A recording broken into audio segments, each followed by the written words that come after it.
this is a pretty pointless comparison, except that these two guitars are fun, and that's about it, you know. I like both of these guitars, and so that's why I thought it's just a pointless comparison. It's comparison and contrast, maybe. Let's look at the first candidate here. This is the D-21 1941 Authentic, and this one over here, 1965 D-21. So the similarities between these guitars. Here's the things they have in common. They both have 1 and 11/16" necks. They both have a T-bar in the neck as a truss rod support. They're both put together with hide glue. They're both rosewood back and sides, although they're completely different kinds of rosewood. And they both have forward expiration. So the X is right here. I'm sorry, rear expiration, rear X. The X is about 1.5 inches back from the sound hole. It's right here. Right there. It's right there on that one. What else is similar? 2 1/8 inch bridge spacing. I'm really hunting here. They both have frets and strings and tuners. The completely different kinds of tuners. That's about it, you know. The differences, the 21 over here, being in 21, has a rosewood fingerboard, a Brazilian rosewood bridge. It has Brazilian rosewood back and sides. It has Clouson tuners. Let's get the tuners. Here's the Clouson tuners. And non-scallop braces. Yeah, that's the big thing. That's probably the biggest thing on the sound. No, I couldn't rule that out too. This 21 has a Sitka spruce top on it. Non-scallop braces. They both have popsicle braces. Both of them. They both have pick guards. Let's see. Okay, we're trying to get the common things here. So Sitka spruce top, Brazilian rosewood back and sides, non-scallop bracing. Different tuners. Man, that's a lot.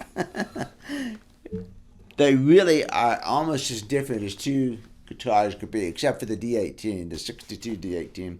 That would be pretty radically different from this one. So the 41, it's got Waverly tuners on it. So the importance of the Waverly tuners is that they're flat backs. The backs sit smack on the headstock, whereas those Clousons are a cookie cutter. You know, the necks are surprisingly similar. I've always thought the 41 had a slim neck, but I didn't have any trouble going back and forth between them. So they're surprisingly similar necks, and I'm getting over the 41 slimmer neck more and more. I'm saying, okay, well, let's get used to this thing. So this one has an Adirondack spruce top, a red spruce top, Madagascar back and sides, and Madagascar is my favorite. It might be my favorite rosewood. I might even like it better than Brazilian in some ways. It's just a cleaner sound to me, and I'm basing that upon my experience with bridges. Madagascar rosewood bridges are just, they rock. I use them on D-18s a lot, and really, really, really like them. Okay, so red spruce top, Madagascar back and sides, fully scalloped braces. It's still a rear X though. The X is right there, same as the other one. Hide glue construction, same as that one.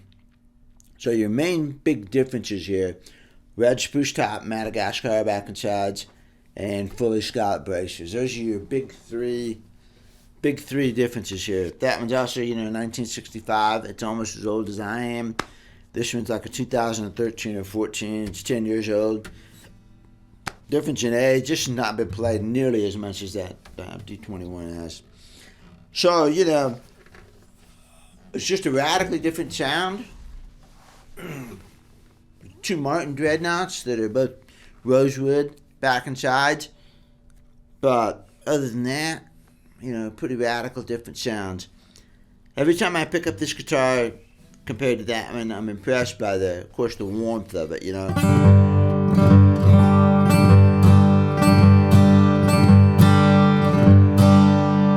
The strum sounds great. When I pick up the 21, the first thing that hits my ears is that mid-range. God, the mid-range is so punchy on this thing.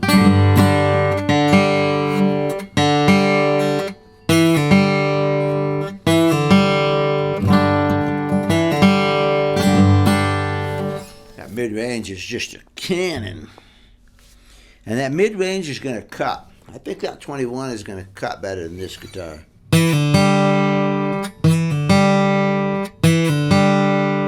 This is a pretty cutty guitar because of that rear shifted expiration compared to a 37 D-28, you know, authentic.